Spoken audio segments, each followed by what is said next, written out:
something I asked you earlier. कि एक और है उन्होंने क्या इसकी बात? इन्होंने क्वेश्चन किया है कि क्या पितरों के श्राद्ध करने चाहिए और पितरों के फोटोग्राफ्स रखने चाहिए। जब उनकी 13 होती तब तो करनी ही चाहिए श्राद्ध।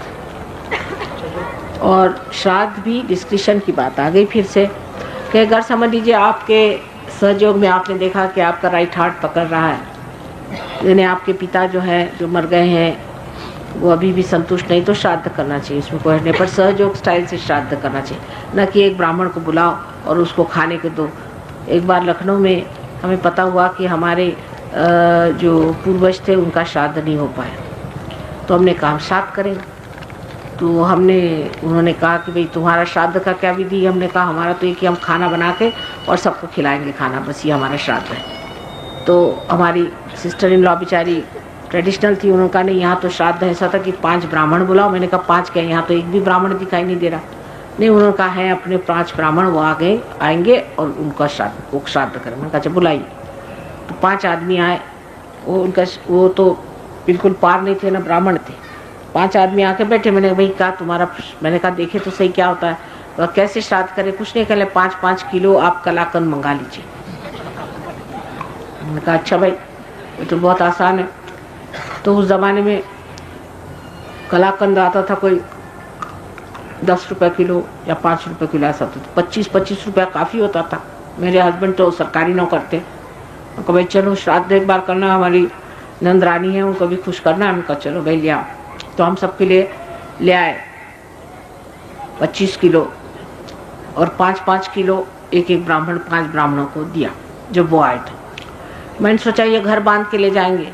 उन्होंने वही दोने खोले, ना अपने बच्चों का सोचा न किसका, सब खाना शुरू कर और सब खा गए 5-5 किलो। मैं तो देखती रह गई। मैंने कहा भाई वाह, जो हमारी नंदरानी बड़ी खुश हुई, हमारे पितर जो हैं वो खुश हो जाएंगे, ब्राह्मणों को कलाकंद खिला दिया। मैंने कहा जी क्या वो कलाकंद खाते भी थे? और वो क्या 5 किलो इनमें से कोई खाने वाला नहीं होगा जो ये लोग खाते हैं? तो उन्होंने कहा आप क्या कर रहे हैं, हम तो आज यहाँ 5 किलो खाए, कल जाके और जगह खाएंगे 5 किलो। हमारे लिए 5 किलो क्या चीज़ होती है जी? मैं तो मान गया आपको, आप असली ब्राह्मण हैं। अच्छा मुझे माफ़ करिए, हो गया आपका हिसाब किताब? कहले हाँ ठीक हो गया, हम तो 5 किलो से कभी कम खाते ही नहीं, आप क्या बात कर रहे हैं? मैंने कहा सॉरी आप जाइए, इस तरह के श्राद्ध नहीं करने चाहिए। श्राद्ध का भी एक तरीका होता है। दूसरा एक और किस्सा है, सहयोगी एक थे, वो ब्राह्मण है, तो सहयोग में आकर के असली ब्राह्मण हो गए महाराष्ट्र में। तो उनके जो महाराष्ट्र के ब्राह्मण हैं वो जब हो जाते हैं पार, तो वो कहते हैं अच्छा ये ब्राह्मणों को अब ठीक करना है। जैसे अगर कोई हमारे पास ईसाई आता है तो वो जब देखता है कि सहयोगी है तो सब ईसाइयों के पीछे लग जाता है कि तुमको ठीक करना है। कोई अगर सरदार जी आता है तो वो कहता है कि माता जी, हर समय उसको लगता है कि सरदार जी को ठीक करो, मैं सरदार जी ठीक हो गया बाकी के। और सही बात है, अगर आपको वाकई उनके लिए फीलिंग है तो आप चाहेंगे कि सब सरदार जी ठीक हो जाए। तो इसी प्रकार होता है।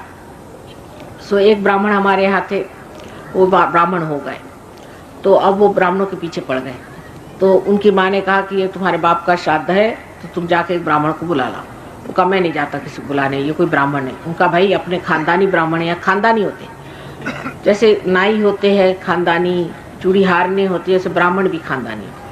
तो वो खानदानी है, उसको बुला के ये गए उसके पास। उससे कहा भाई देखो हमको तो श्राद्ध कराने को माने कहा, हम तो विश्वास नहीं करते, पर हम माने कहा तो हम करा देते हैं तुम आओ श्राद्ध। उसने कहा कि अच्छा ठीक है, आप ऐसा करो कि गुरुवार को रखो तुम श्राद्ध करें। उसने कहा कि मंगलवार को नहीं ठीक है? कहले नहीं मंगलवार को ठीक नहीं है, और गुरुवार को बड़ा अच्छा दिन है, और पंचांग के अनुसार मैं तुमको बता रहा हूँ गुरुवार को ठीक। ये घर आए, इन्होंने पंचांग देखा, तो महाराष्ट्रियंस तो जानते हैं संस्कृत, और लोगों जैसे नहीं है, संस्कृत खूब जानते हैं। पढ़ा उन्होंने, पंचांग में लिखा था कि निषिद्ध है, गुरुवार के दिन होना ही नहीं चाहिए श्राद्ध।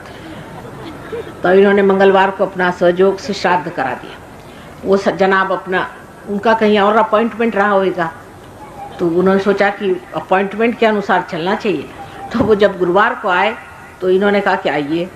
उनका क्या आप बताओ, श्राद्ध का खाना वाना कुछ नहीं, आपको एक कप चाय भी नहीं मिलेगी। उनका क्यों? कल आज श्राद्ध निषिद्ध है, आप देखिए पंचांग में लिखा आज नहीं कर सकते श्राद्ध, और मैंने तो मंगलवार को कर ही लिया और आप जाइए।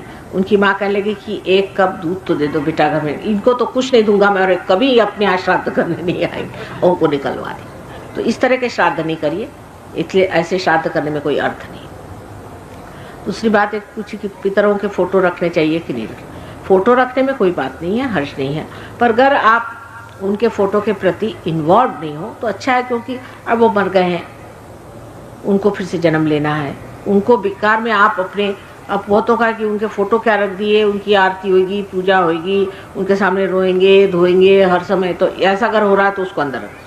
अगर उसके प्रति ये भावना हो कि अब ये मर गए, ये हमारे पिता थे, ठीक है बस, तो फिर कोई ऐसा नहीं प्रॉब्लम नहीं हो। लेकिन अधिकतर लोगों का तो मैंने देखा यही होता कि जब भी देखा फोटो किसी का तो लग गए उसी बात करना। अगर इस तरह की बात हो रही है तो फोटो मत रखिए, क्योंकि फोटो से नुकसान होता है। अगर नुकसान नहीं होता है तो फोटो रखना चाहिए। फिर डिस्कशन की बात आ गई। क्या औरतों को करवा चौथ का व्रत रखना चाहिए? कोई सा भी व्रत मत करिए, करवा चौथ का व्रत करना चाहिए औरतों को कि नहीं। ऐसा व्रत मैंने देखा औरतों को करते हो, बहुत परेशान हो जाती हैं बेचारी। बिल्कुल मत करिए। हाँ, अगर बगैर परेशानी के कर सके तो, पर कोई करवा चौथ करना है और ऐसे भगवान पे कोई भी संकट डालने की जरूरत नहीं। सहयोगियों को पार होने के बाद कोई ज़रूरत नहीं। उनके पति सब स्वस्थ रहते हैं, सब ठीक रहता है। अगर पति सहयोगी है तो कोई प्रॉब्लम ही नहीं, करवा चौथ क्या करने की ज़रूरत है। सब कहते हैं कि पार्वती जी ने करवा चौथ किया था, लेकिन उन्होंने शादी से पहले किया था, शादी के बाद नहीं। शादी के बाद करने की क्या ज़रूरत है। करवा चौथ का सबसे बड़ा तरीका ये है कि अपनी पति को पति समझ के रहिए, उनकी सेवा करिए, उनको समझिए वो क्या चीज़ है। वो बच्चों जैसे होते हैं, बहुत बार उनका बिहेवियर एकदम बच्चों जैसा होता है। किसी बात पे तुनक जाएंगे, किसी बात में बिगड़ जाएंगे, उनका अहंकार बड़ी जल्दी दुख जाता है। ये सब देखना चाहिए। तब उनसे प्यार से रहें, उनके साथ मीठी बातें करें, उनको सुख दें। ये करवा चौथ है। ये नहीं कि करवा चौथ के दिन भी आदमी को 1000 गालियाँ निकाल रहे हैं, तो सब फिर वही बात आ गई ना डिस्कशन की। हालांकि करवा चौथ करने वाली औरतें मैंने देखा नहीं कि कभी भी ठीक से करवा चौथ करते हैं। अगर करवा चौथ करें तो ये कि कब चंद्रमा निकलता है, कब चंद्रमा निकलता है, सबकी खोपड़ी चाट जाएंगे। उनको इतनी भूख लगी रहती है, ऐसे लोगों को क्या करवा चौथ करने की ज़रूरत है। हाँ, और ये अनमैरिड लड़कियों को करना चाहिए कि हमें पति शिव जी जैसा मिले। पर आप पार्वती जी है क्या, पहले अपने को पहले पार्वती जी बनाइए, फिर शिव जी की इच्छा करें। शिव जी जैसे बैल पे बैठने वाले पति को संभालना कोई आसान नहीं है। शिव जी किसी का पति हो नहीं सकता सिवाय पार्वती का, वही संभाल सकती है। और कोई नहीं। सब बिहड़ जीव है, ऐसे बिहड़ जीव की इच्छा भी करना मुझे लगता है गड़बड़ है। तुम लोग के बस का ही नहीं, तो काय कैसे बिहड़ जीव की तुम लोग करते हो। लास्ट प्रश्न, क्या मासिक धर्म के दौरान पूजा, क्या मासिक धर्म के दौरान पूजा लेनी चाहिए, वाइब्रेशन लेनी चाहिए?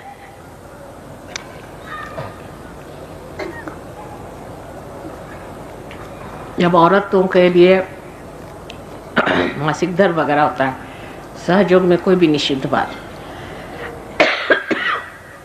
कोई भी चीज को निषिद्ध नहीं माना जाता। विशुद्धि की कोलाहल सिर्फ उस वक्त में औरत को आराम करना चाहिए। और पूजा भी चीज में आप जानते हैं हमारा क्या विचार, पूजा भी किसकी करते हैं आप पहले ये देखना चाहिए। हाँ, वो भी काफी तमाशे, इसमें बड़ा गहरा जाना पड़ेगा। मेरे विचार से पहले थोड़ी पूजा वूजा बंद करके अब इधर ध्यान ही करें। जिसलिए पूजा करते थे वो हो गया, अब पार हो गए। अब इसके बाद काहे की पूजा करने की, मैंने आपको विश्वास ही नहीं होता कि आप पार हो गए, आप पूजा की जरूरत नहीं, अब ध्यान करने की जरूरत है। ये तो ऐसा ही हुआ कि मैं आ गई मोटर में यहाँ और मोटर ही में बैठी रह गई, और मोटर वाले इसको भाई चलते चलो, हमको तो जाना है प्रोग्राम में। अरे भाई अब आ गए, अब उतरो और भाषण दो। अभी वहाँ अभी भी तुम कहाँ चल रहे हो, तो पूजा की तो जरूरत तब तक होती है जब तक वहां पहुंचे नहीं। पहुंचने के बाद समझ लेना चाहिए कि कैसे पहुंचे, क्या करना चाहिए। सारा रवैया बदल जाता है। अब मोटर से उतर के पैदल चल के यहाँ पर आए ना, सारा रवैया बदल गया। मोटर में तो पैदल नहीं चल रहे थे, मोटर चल रही थी। जब यहाँ आने का था तो मोटर रोक के अंदर आ गए, रवैया बदल गया ना हमारा। ऐसी सहयोग में अपना रवैया बदलना पड़ता है। This one girl has written, respected Mataji, prostrations. A few patches of leukoderma on my body. No cure has any effect. I pray for your grace. Leucoderma की बीमारी जो है लिवर के खराबी से होती है। लिवर में अगर ट्रिगरिंग हो जाए किसी भूत बाधा से तो बहुत ज़्यादा से फैलती है, इसलिए ऐसे इंसान को पहले भूत बाधा का इलाज करना चाहिए, जिसको ल्यूकोडर्मा की बीमारी। और मूंगफली का तेल बिल्कुल नहीं खाना चाहिए। ये जो पोस्टमैन का मूंगफली का तेल आता है ये तो बहुत ही खराब है। अभी पोस्टमैन वाले मेरी जान को न लग जाए, लेकिन कोई सा भी मूंगफली का तेल ठीक नहीं। डालडा आदि पर सबसे खराब पोस्टमैन होता है। और जो लोग मूंगफली ज़्यादा खाते हैं उनको बीमारी हो जाती है, इसलिए मूंगफली तो एकदम छोड़ देना चाहिए। मैंने जीवन में गिन के 2-4 मूंगफलियाँ खाई होंगी। मूंगफली नहीं खाना चाहिए ज़्यादा। और जिसको ल्यूकोडर्मा की बीमारी हो गई है वो अगर तेल ले आए तो तेल को अगर वाइब्रेट कर लें और आप अगर पार हो गए हो तो उसी तेल से वहाँ मालिश करें, गोल गोल घुमाएं तो ठीक हो जाएगा। अपना लिवर पहले ठीक करें तो बढ़ेगा नहीं, कम से कम घट भी जाएगा। Last is, gracious Mataji, prayers, the cause for insomnia and how can it be eradicated? Ya Devi Sarvbhuteshu Nidra Rupen Sansita is written there. Is Nidra the deity and how is she to be appeased? In what? Nidra. Insomnia, loss of. The question is about insomnia and what are the deities involved as far as the Nidra is concerned. Ya Devi Sarvabhuteshu Nidra Rupena Samstita. She is the one who gives you sleep. Is the left side. Is the Mahakali. That one gives you a sleep. And to get to her, you must raise your Mahakali Tattva. So all those people who have insomnia business should raise the left side and put it to the right. Try about 108 times first of all. Then you have to do some deep breathing. In deep breathing, you go to your left side more. And with deep breathing, you relax and then you put your attention to Sahasrara and sleep off. But insomnia is absolutely curable in Sahaja Yoga if you know how to put left to the right. After that, you should also clear out your Agya Chakra. Like this, if you turn your Agya Chakra, you can do it, or ask some Sahajogi to take turn your Agya Chakra or put your hand on the Agya Chakra. But the problem is, if you ask any other Sahajogi, he might get insomnia. So best thing is you use my photograph and try to turn your Agya Chakra like this. Also, you can use the kumkum to put there, which will make you sleepy. And if you try to sleep in complete darkness. Never try to sleep when there is any streak of light coming in the room, because as long as Surya is there, your Agya Chakra takes over, and when the Surya is there, that light makes you feel very active, overactive sometimes, and you cannot sleep. And this insomnia is absolutely curable. You don't take any medicines or anything for that. Another thing, taking tea like this in the night. You might get insomnia, not me, but you might get. But normally never take any tea or any coffee after 6 o'clock. Never. Make it a point. I also try to do that, because just to give you a lesson, but I have no problem of sleeping. But you should not take any tea or coffee after 6 o'clock. Say about 5 o'clock afterwards you should not take. You will see that you will sleep very well. On the contrary, in the West, people always take coffee after dinner. And then they take pill to sleep.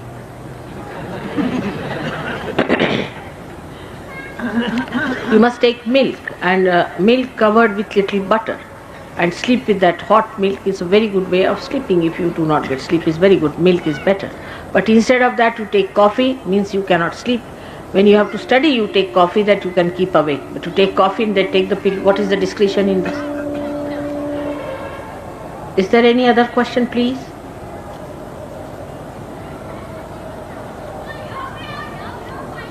कुछ पूछने का है? क्या कह रहे हैं?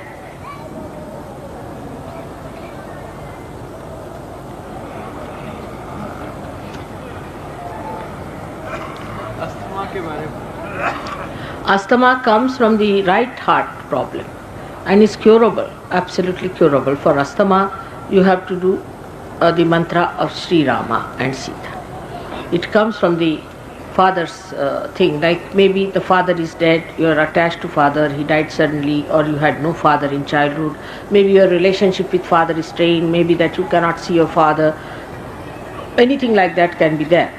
And also it can come from bad relationship with husband also, asthma can come, or the husband, if he is not a good husband to his wife, he can get asthma very much. If he lost his father early and he doesn't keep good relationship with the wife, he'll get always asthma. So that can also happen.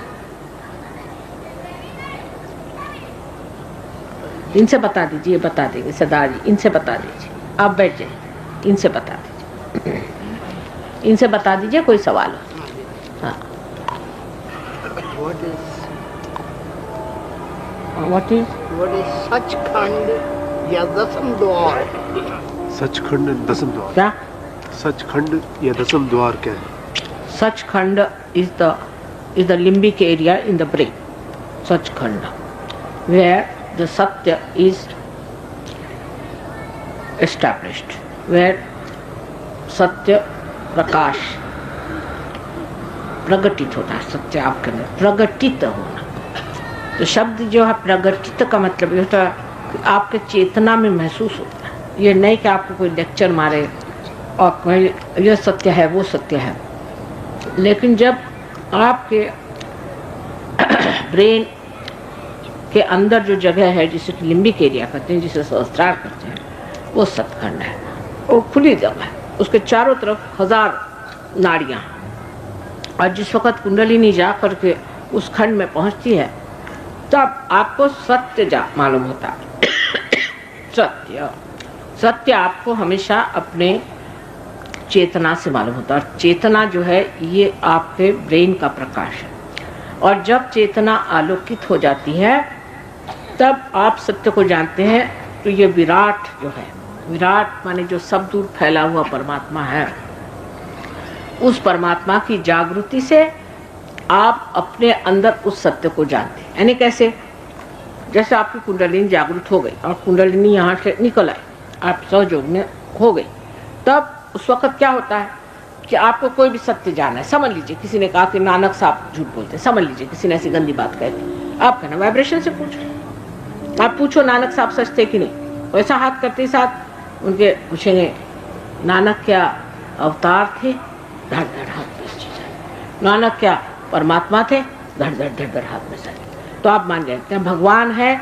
सिर्फ जबानी जमा खर्च नहीं रह जाता, जब सतखंड अपना खुलता है तब आदमी जबानी जमा खर्च या दिमागी जमा खर्च नहीं रहता है, ये काम होने लग जाता है। आप देखने लग जाते हैं कि साक्षात हाथ में जो है आपको पता हो जाता है कि हाँ ये बात सही कि वो बात सही। जैसे कि एक कंप्यूटर है आपका ब्रेन, और ये जब मेन से लग जाता है, जब योग घटित होता है, जब अपने को आपा चीन लेते हैं जब आप, तब वो चीन्हे में क्या होता है कि वो आपा का प्रकाश आपको उससे मिला देता है, और जब उससे मिला देता है तो आप सब जान सकते हैं अपने हाथ पर सही क्या है और गलत क्या। तो सतखंड जो है वो ये शक्ति है जिसको महालक्ष्मी की शक्ति कहते हैं, जिससे आदमी सत्य को जानता है। इसके अलावा और 2 शक्तियाँ हैं हमारे अंदर आत्मा की जो प्रकटित होती है, जिसे हम कहते हैं चित्त शक्ति। चित्त शक्ति से हमारे चित्त का जो आवरण है वो सारा आलोकित हो जाता है, चित्त। और उस चित्त में आप बैठे बैठे अगर हम ऐसे यहाँ करें, कुछ पूछे नहीं, कुछ भी न पूछे, विशुद्धि चक्र से आप अगर पूछे तो आपको सत्य मालूम होगा, लेकिन आप बस ऐसे हाथ करके बैठे और आप सिर्फ विचार करें इसी के बारे में, आपको फौरन उसके बारे में पता हो जाएगा। ये तो हो गया सत्य के दर्शन। और दूसरा ये कि दूसरा आदमी आपके पास बैठा हुआ है और बस आपके एकदम से महसूस हुआ कि भाई इससे तो बड़ी गर्मी आ रही, एकदम से गरम गरम हो रहा है, तो क्या हुआ कि आप सामूहिक चेतना में जागरूक हो गए। तो सामूहिक चेतना जो है ये चित्त का लक्षण है। चित्त जो है सारे दूर वही एकदम आलोकित होता है, और हृदय का लक्षण है आप आनंद में आ जाते हैं। ये तीनों चीज़ होती हैं, लेकिन सबसे पहले कुंडलिनी सचखंड में पहुंचती है, और इसको दशम द्वार कहते हैं, जो ब्रह्मरंध्र है। उससे जब कुंडलिनी पार कर देती है तब आपके हाथ में ये सूक्ष्म शक्ति, जिसे कि कहते हैं परमात्मा की रूह, जो सारे दूर रूहानी फैली हुई है, वो आपके पहली मर्तबा हाथ में लगती कि ये रूह है। ठीक है, लेकिन ये जमानी जमा खर्च नहीं होता है, असल में कुंडलिनी का उठना होता है, कहे नानक बिन आपा चीन्हे मिटे न ब्रह्म की काई। तो आपा को पहले चीन लीजिए। अब इसका गाना गाने से नहीं होगा, कहने से नहीं होगा, लेक्चर देने से नहीं होगा, ये कुंडलिनी का जागरण होना चाहिए। बात सही है ना? यथार्थ जो है असलियत को पाना चाहिए। What is it saying? Schizophrenia comes through attack from the negative source। जैसे किसी ने आपको काली विद्या कर दी, आप अगर गलत गुरु के सामने आपने मत्था टिकाया, गलत चीजों के सामने, ये मत्था बड़ी भारी चीज है, सबसे बड़ी चीज मत्था है। यहाँ एकादश रुद्र, यहाँ पे 11 रुद्र की शक्तियां हैं अपने माथे पर। इसको किसी के सामने झुकाना ही नहीं चाहिए। मत्थे को सामने झुकाना चाहिए उसके कि जहाँ झुकाने लायक हो, नहीं तो बेकार में हर एक के पैर पे आना। मेरे सामने भी झुकाने की जरूरत नहीं, जब तक आपको पार नहीं किया। आप काहे को मेरे पैर पे आ रहे हैं? मैंने आपको क्या दिया? मैं 100 बार कहती मेरे पैर मत छू। उल्टे मुझे नुकसान होता है, मुझे तकलीफ हो जाती गलत आदमी पैर छू ले तो आपको चाहिए कि आप अपना माथा जो है यहाँ का उसी के सामने झुकाइए जो सच गुरु। पर आजकल तो ऐसे ऐसे झूठे निकल आए। आप ठीक है आप कहीं जाते हैं गुरुद्वारे में, तो हमको चाहिए ग्रंथ साहब के सामने मत्था टिकाएं, क्योंकि ग्रंथ साहब असलियत चीज़ है। बाकी हम इसके भी पैर छो, उसके भी पैर छो, ये गलत बात है। उससे अभी आप गुरुद्वारे में जाकर के भी पकड़ सकते हैं, क्योंकि आपने गलत काम कर लिया। जब गुरु ग्रंथ साहब है तो उसके आगे कोई गुरु है ही नहीं, उसके आगे किसी को भी गुरु मान लेना, ये गलत बात है। वही है, गुरु ग्रंथ साहब आपको ले दिया, उसके सामने मत्था टिकाओ, बस। उससे आगे कुछ। मत्था माने क्या? मत्था टिकाने का मतलब होता है सरेंडर करना। ये नहीं कि गुरु ग्रंथ साहब आप अखंड पाठ कर रहे हैं, इसे क्या मतलब हो? उन्होंने जो कहा है कि ईड़ा पिंगला सुषमन नाड़ी दे, उस नाड़ी के अंदर से कुंडलिनी का जागरण होकर यहाँ पर शून्य शिखर में आ करके जब तक वो टूटता नहीं तब तक कुछ भी नहीं हुआ है। तो तब तक सिर्फ सरेंडर्ड में रहना चाहिए। मत्था टिकाने का मतलब ये होता है। और भी मैली विद्या लोग करते हैं, उससे भी हो सकता है। कभी कभी वीकनेस हो, कोई आपकी बचपन की वीकनेस हो, कोई आपको ऐसे शौक बैठ जाए, तब भी ये भूत प्रेत आपके अंदर घुस सकते हैं, उससे भी हो सकता है। लेकिन इसके लिए आपको किसी भी ऐसे आदमी के पास जाने पे, तांत्रिक मांत्रिक ये सब गंदे लोग होते हैं। जो इसके निकालने वाला अगर आपसे पैसा लेता है तो ऐसे आदमी के पास नहीं जाना चाहिए, क्योंकि निकाल के दूसरा भूत डाल देता है। जिसका आदमी का आपके पैसे में इंटरेस्ट है, ऐसे आदमी के पास आपको नहीं जाना चाहिए।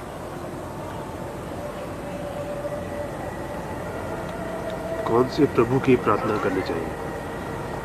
ये तो आप सहयोग में आएंगे तो आपको पता होगा कि आप ही अपने गुरु हैं। और जब प्रार्थना करनी तो प्रभु माने सब उसमें आ, उसको किसी भी नाम से पुकारो, कोई उसको प्रभु कहता है तो भी वही चीज़ है, और उसको आप सत श्री अकाल कहो तो भी वही है। आप उसको किसी भी नाम से पुकार सकते हैं, लेकिन पहले समझ तो लो कि इसका मतलब क्या है, ये चीज़ क्या है। पहले प्रभु का मतलब क्या वो तो समझ लो, फिर पुकारना उकारना बाद में करना। पहले उसके लिए आदमी को तैयारी करनी चाहिए। पहले तैयार हो, पहले सब उसको ज्ञान को प्राप्त करो, फिर उसके बाद तुम समझ जाओगे कि तुम्हें कौन से एस्पेक्ट ऑफ गॉड को जानना है। समझ लीजिए तुम्हारा राम का चक्र पकड़ा है और तुम नानक को पुकार रहे हो, तो नानक बेचारों को बेकार में परेशान कर रहे हो। चक्र तो आपका राम का पकड़ा हुआ है, और अगर आपका नानक का चक्र पकड़ा है तो राम को क्यों परेशान कर रहे हो, नानक को पुकारो। ये समझ लेना चाहिए। पहले कुंडलिनी के जागरण के सिवाय आप ये नहीं कह सकते कि कहाँ पर रुकावट है। जब तक गाड़ी नहीं चल पड़ी, आपको क्या मालूम कहाँ पे मोड़ आने वाले हैं। पहले से आप उसको मोड़ के रखे लेफ्ट में या राइट में, तो चलेगा क्या? जैसा मोड़ आएगा उस तरह से देखते जाना है, उस तरह से मोड़ते जाना। अब आपकी कुंडलिनी कौन सी गति पे है, कहाँ अटकी है, उसको पहले समझ लीजिए। बिल्कुल आप पे है, आपको खुद समझना चाहिए कि मेरी कुंडलिनी कहाँ है और किस जगह रुकी हुई है, मुझे कौन सा मंत्र कहना चाहिए। वो मंत्र कहते ही वो देवता जागृत हो गए, फिर आगे चल पड़ी, फिर दूसरी देवता जागृत हुई, आगे चल पड़ी। इसमें एक है दिमाग खुला रखना चाहिए, पहली चीज कि हमारी कुंडलिनी कहाँ है। उसके अनुसार ये सारी मंत्र विद्या जो है सहयोग में पूरी तरह से समझा दी जाती है, और उसको आप एक्सपेरिमेंट करके देखिए और उसका साक्षात करिए और उससे फायदे देखिए। उसके लिए कोई ये ज़रूरी नहीं कि आप आंख मूंद करके काम करें, उसको आप बिल्कुल एक एक चीज़ को देख सकते हैं कि आपका चक्र कौन सा पकड़ा है। अरे जब ये लोग नानक साहब को समझते हैं और गणेश को समझते हैं तो आप लोग क्यों नहीं समझेंगे? आप तो पहले ही जानते हैं। लेकिन समझ लेना चाहिए, कोई क्लोज्ड माइंड नहीं रखना चाहिए, तब समझ जाएंगे कि हमारी कुंडलिनी कहाँ की है। और ये नहीं कि अब हो सकता है कि किसी ने इस बात पे नहीं कहा, किसी ने उस बात पे नहीं कहा, कोई हर्ज नहीं, क्योंकि जितना टाइम था बेचारों के पीछे में तो हाथ धो के लगे हुए थे सब लोग, कोई बोलने भी नहीं देता। जितना टाइम था उसमें जितना भी कवर करना था उन्होंने कह दिया, जो उनको उस वक्त काम करने का था कर दिया। जैसा मेरा काम है कुंडलिनी का जागरण करना, वो मैं कर रही हूँ। जिसका जो काम होता है वही वो करेगा ना। तो उनका जो काम था उन्होंने कर दिया, अब आप उसको पकड़ के मत बैठिए कि उन्होंने ये काम नहीं किया तो हम क्यों करें। सब ने फ्यूचर की बात करी है, ये खास बात समझ लीजिए। सब ने, आज तक कोई ऐसा नहीं हुआ जिसने कहा कि वो दिन आने वाला है, ऐसा नहीं कहा। ऐसा कोई भी हुआ है प्रॉफिट? वो दिन आएगा जरूर, वो दिन होगा जरूर, ये चीज होगी जरूर। सब ने कहा, मोहम्मद साहब ने कहा है कि रिजरेक्शन का टाइम आएगा, उन्होंने तक कहा है, बहुत बार कहा। तो वो टाइम आ गया। जब वो टाइम आ गया तब आप सब चुप रहे, क्योंकि वो जो थे उन्होंने ये कहा, उन्होंने वो कहा। भाई उन्होंने कहा ये दिन आने वाला है, जब सब जानोगे तो। क्या नानक साहब ने कहा नहीं? बिल्कुल कहा है कि जब वो दिन आएगा तब तुम लोग जानोगे खुद। सब ने कहा है। फिर जब वो दिन आया तब आप मुकर गए कि साहब ये नानक साहब ने ये बात नहीं कही थी। भाई मेरे कहने के लिए भी तो कुछ छोड़ गए होंगे कि क्या सभी वही कह गए? उनको कहने भी दिया तुम लोगों ने, मुझे ही नहीं कहने देते, उनको क्या कहने दिया होगा? उनकी तो जान ले ली, वो प्राण पे के पीछे पड़े रहे। जिस वक्त वो जिंदा थे उनके पास कितने लोग थे? उनकी खुद बीबी उनके प्राण लिए हुए थी। और जब आज वो नहीं है तो आप कुछ भी बना, क्या फायदा? उससे कुछ फायदा होने वाला है? अपने को तो अपना भला देखना चाहिए। स्वार्थ, स्व का अर्थ पालो सो स्वार्थ है। बड़ा अच्छा शब्द बनाया है, स्वार्थ। स्व का अर्थ जब नहीं जाना तो स्वार्थ क्या हो? सब कह गए, शिवाजी महाराज कह गए कि स्व का तंत्र खोजने का दिन आएगा। ज्ञानेश्वर जी कह गए कि पसायदान में उन्होंने कहा कि ऐसा ऐसा दिन आएगा जब तुम अपने तंत्र को जानोगे, स्व को तंत्र जानो, तब ऐसा होगा, तब ब्रह्म का एकत्व आपको मालूम होगा, सबकी चीज समझ में आएगी, निराकार साकार का मेल तुमको समझ में आएगा। ये सब कह गए। तो हम लोग तो उस दिन के लिए तैयारी नहीं कर रहे, बस बैठ गए पकड़ के, एक चीज बैठ गए पकड़ के। उससे किसी का भला हुआ? आपके बाप दादाओं का भला हुआ, आपका भला हुआ? ठीक है, कोई ना कोई चीज रह गई है ना, वो चीज अभी पूरी होने की है। उन्होंने कुछ कम नहीं करा, उन्होंने बहुत कुछ किया, लेकिन उसका एक अंतिम समय आ जाता है जबकि सब चीज समेटी जाती। आप अपने घर में पूड़ी बनाते हैं, सबसे पहले उसको आटा गूंथते हैं, फिर उसको आप बेलते हैं, फिर उसको आप तलते हैं, फिर आप खाते हैं। जब आप खा के पचा लें तभी असल में टाइम आ गया। उससे पहले तो उसकी तैयारी होती रही। अब आप कहें कि नहीं साहब पूड़ी का मतलब तो यह है कि आटा गूंथना, पूड़ी का मतलब यह है कि तलना, और आप खाने के लिए तैयार नहीं। वो तो आटा गूंदने पे आप बैठे हुए, खाने को तो तैयार हो जाओ, पूड़ी बन गई, आप खाओ और मजा उठाओ। ये चीज आ गई तो तब खाते क्यों नहीं? समझे ना बात? यही इंसान की गलती है और इस गलती की वजह से पिछड़ा हुआ है, बहुत पिछड़ा हुआ है। आदमी को समझना चाहिए कि अब पूड़ी खाने का समय आ गया, माँ ने खाना बना दिया, भूख हो तो खा लो, सीधा हिसाब। हाँ बेटे, भगवान का एक विशेष चिन्मय रूप का दर्शन चाहिए। क्या करें? विशेष चिन्मय रूप का दर्शन कैसे हो सकता है? ये सब आइडियाज अभी आप अलग रखिए। अच्छा, सबसे पहले जो सर्वव्यापी ब्रह्म शक्ति है उसको आप जानिए, उसको आप पालें। अब आपका चिन्मय का आइडिया क्या है, आप चिन्मय रूप क्या समझते हैं, ये तो आपका दिमागी जमा खर्चा, आपने कुछ कहीं पढ़ा होगा, उससे नहीं। कुछ भी पढ़ा हो, मैं तो कहती सीधा हिसाब है, किसी ने कुछ भी कहा हो, आपसे क्या मतलब? आपने तो देखा नहीं। तो आपको हम कह रहे हैं कि पहले जो सर्वव्यापी शक्ति उसको पहले पालें। पहले उसको पाने के बाद धीरे धीरे सब बातें आपको समझ में आ जाएगी। पहले उस चीज को पालो, पहले वो सूक्ष्म चीज को पहले होने दो, अपने अंदर में घटित होने दो। ये कुंडलिनी के सिवा तो होता नहीं, ये तो सभी कह गए। कुंडलिनी का जागरण होकर के उसको पहले पालो, उसके बाद धीरे धीरे धीरे धीरे सारी बात आपको समझ में आ जाएगी। जैसे ही आप कमरे में आते हैं धीरे धीरे एक एक प्रकाश खुलता है, फिर उसके दालन खुलते हैं, एक एक आप देखते हैं। पहले अंदर तो आ जाओ, एकदम आगे की बात क्यों बताऊं? हो गया? पहले अंदर आ जाओ। समझदारी इसमें कि पहले अंदर आ जाओ, पहले पार हो जाओ। पार होते ही कोई तुम बड़े अवधूत नहीं हो जाओगे, क्योंकि उतनी शक्ति चाहिए, अवधूत होने की भी शक्ति चाहिए ना। धीरे धीरे शक्ति बनती जाएगी, आप उस तरह के बन जाएंगे, तब आप उसको उठा सकेंगे। इतना बोझा आप उठा पाएंगे, उस सत्य को आप जान पाएंगे। अरे बहुत सी बातें तो अभी बताई नहीं मैंने, मारे डर के, अगर बताऊंगी तो अभी आप उल्टे कूदने लग जाएंगे। इसलिए धीरे धीरे चलो।